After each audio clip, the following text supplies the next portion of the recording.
Famille chrétienne, on pourrait dire, hein, puisque mes parents se sont convertis lorsque j'avais 2, 3, 4 ans à peu près.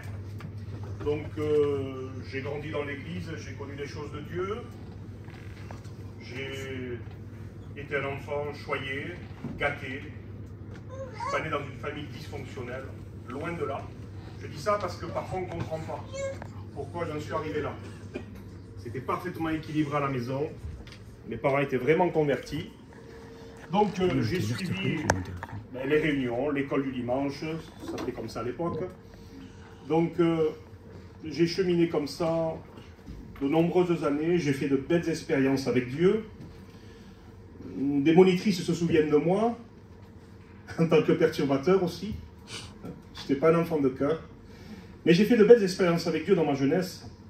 J'ai vu des choses extraordinaires. J'ai vu des malades guéris, j'ai connu des réunions bénies où il y avait une telle présence du Saint-Esprit, où tout le monde était à genoux, où il y avait des choses extraordinaires qui se passaient, des paroles de Dieu précises. Je n'ai jamais pu oublier ce que j'ai vécu. Et j'ai eu un privilège de vivre vraiment la Pentecôte. Ça m'a marqué dans ma vie. Et vous qui avez le privilège de connaître l'Évangile, eh bien, n'oubliez jamais les moments que vous pouvez vivre, que vous avez vécu. Parce que c'est vrai. Ce ne sont pas des paroles. Alors, arrivé à l'âge de 14-15 ans, bon, je n'avais plus goût à suivre les choses de Dieu. Bon, mon père m'obligeait, entre guillemets, quand même à venir au culte le dimanche. Donc ça a duré un moment, mais au bout d'un temps, il ne pouvait plus m'obliger. Et j'ai commencé, voilà, on dit dans notre jargon, à aller dans le monde. Non pas qu'il y ait deux mondes, hein, mais voilà, j'ai voulu goûter à ce qu'il y avait, à ce que le monde pouvait proposer. Et voilà, chez nous c'est comme ça, hein. On a beaucoup de gitans au milieu de nous. Voilà, quand on arrive à ces âges-là, ben, on commence à sortir un petit peu, on commence à fréquenter, ben, nous c'était les bars à l'époque, les boîtes de nuit, des trucs comme ça, petit à petit, et j'ai goûté à l'alcool. Ça a duré 2-3 ans, et je suis tombé quand même un petit peu profond dans l'alcool. Je sais pas ce que, je peux pas expliquer ce que ça me procurait exactement, mais en tout cas, j'étais plus à l'aise. Je pense que j'y suis allé peut-être par timidité, peut-être pas exclusif, mais avec le recul, ça va, on comprend des choses. Donc, il est vrai que j'essayais de combler le vide de mon cœur avec ces choses-là, avec les sorties. Je ne manquais de rien, mes parents étaient très généreux avec moi. J'ai quitté l'école, et puis je me suis mis à travailler avec mon père. Et j'ai vu que finalement, ben, les sorties, les copains, ça ne m'apportait pas grand-chose. En fin de compte, mon cœur était toujours aussi sec. C'était toujours à recommencer. On était heureux un temps soit peu, une joie qui durait quelques heures, mais après, le lendemain, c'était pire. Donc, j'avais décidé de retourner vers le Seigneur. C'est vrai qu'il y avait des prières aussi. Donc, quand j'avais 18 ans et demi, 19 ans à peu près, je suis retourné écouter la parole de Dieu. Et c'est vrai que le Seigneur a touché mon cœur. Et j'avais décidé de marcher avec le Seigneur. Ça a duré quelques mois. J'envisageais dans mon cœur de m'engager par les eaux du baptême.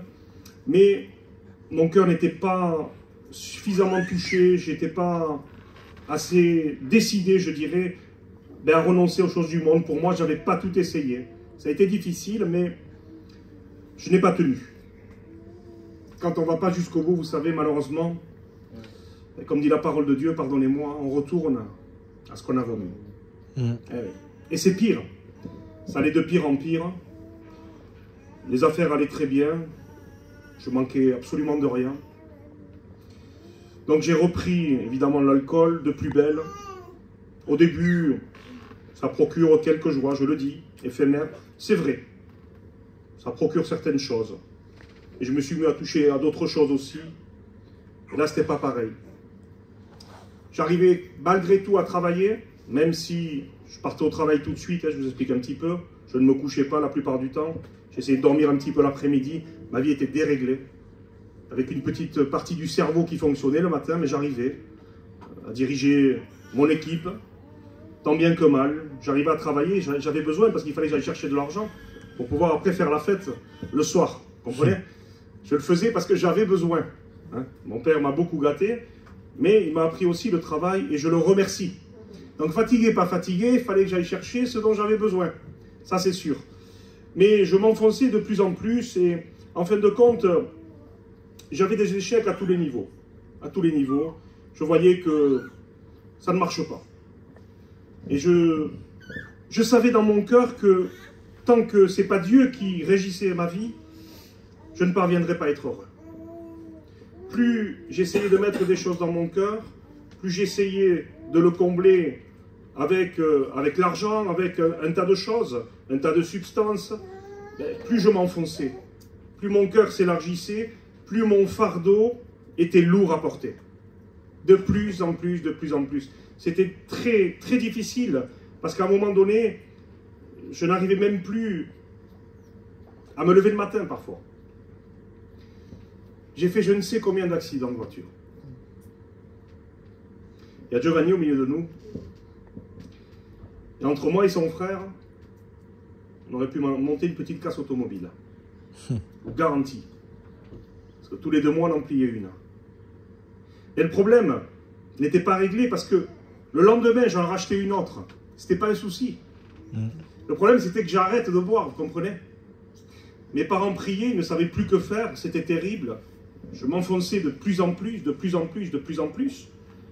Et jusqu'au jour où je crois que Dieu a permis que les affaires de mon père aillent au plus mal.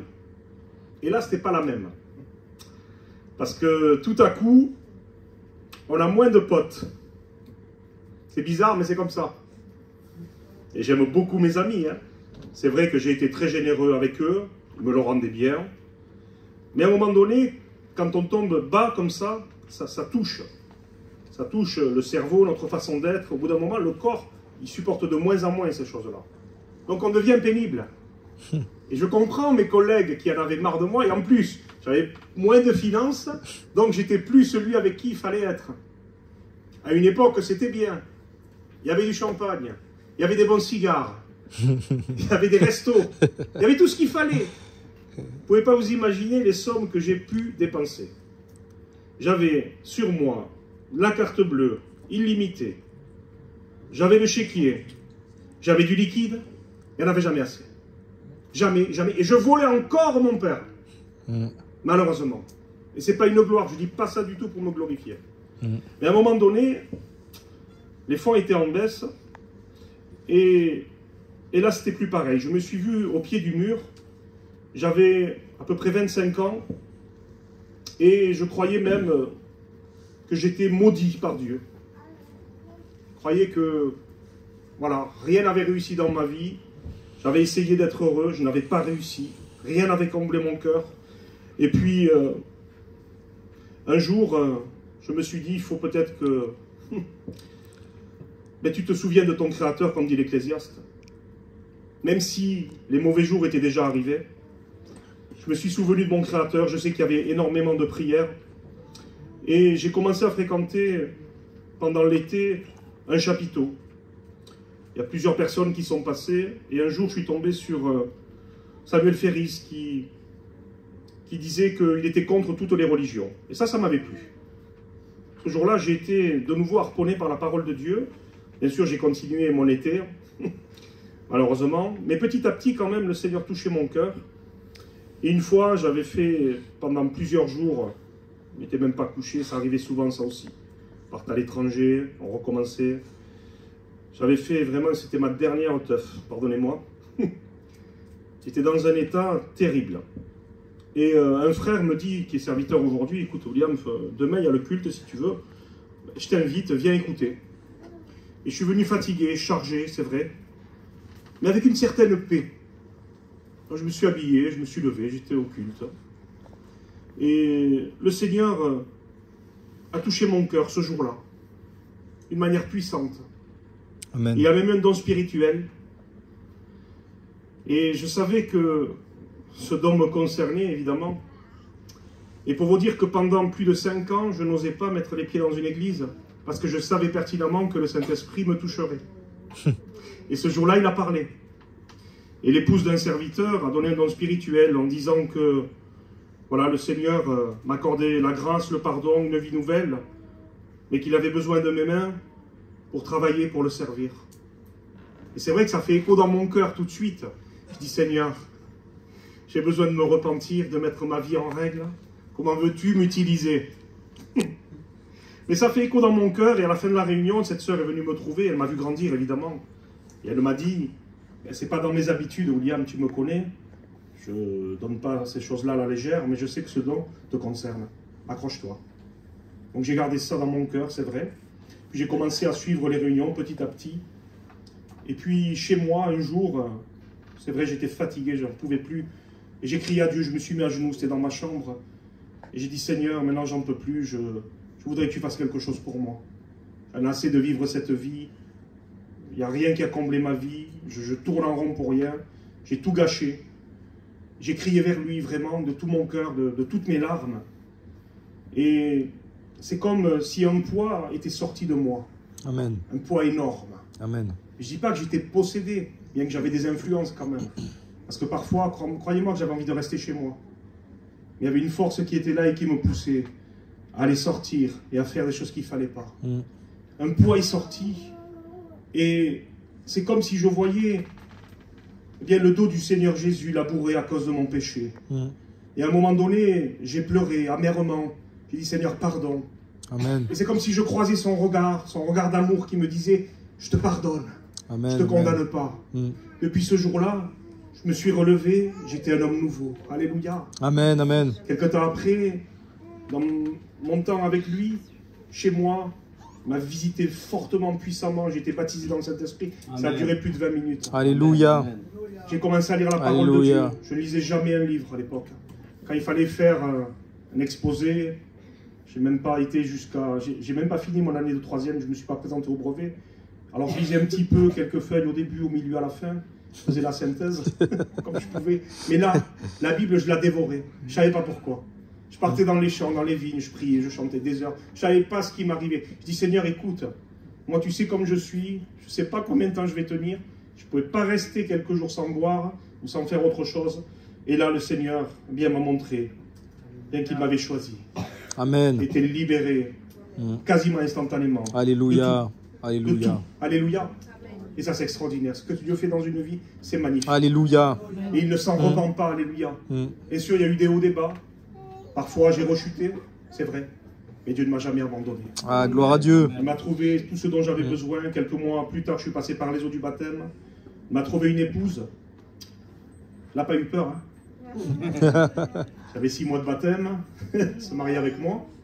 Elle me connaissait. Hein. Mais bon, on est là aujourd'hui. Amen, amen. On le sert par sa grâce. Alléluia. C'est merveilleux. Alléluia. Si vous lui confiez votre vie le plus tôt possible, ça va vous éviter des tracas, des misères et des blessures. Alléluia. Amen. Voilà, on va ouvrir la parole de Dieu. J'aimerais que je puisse introduire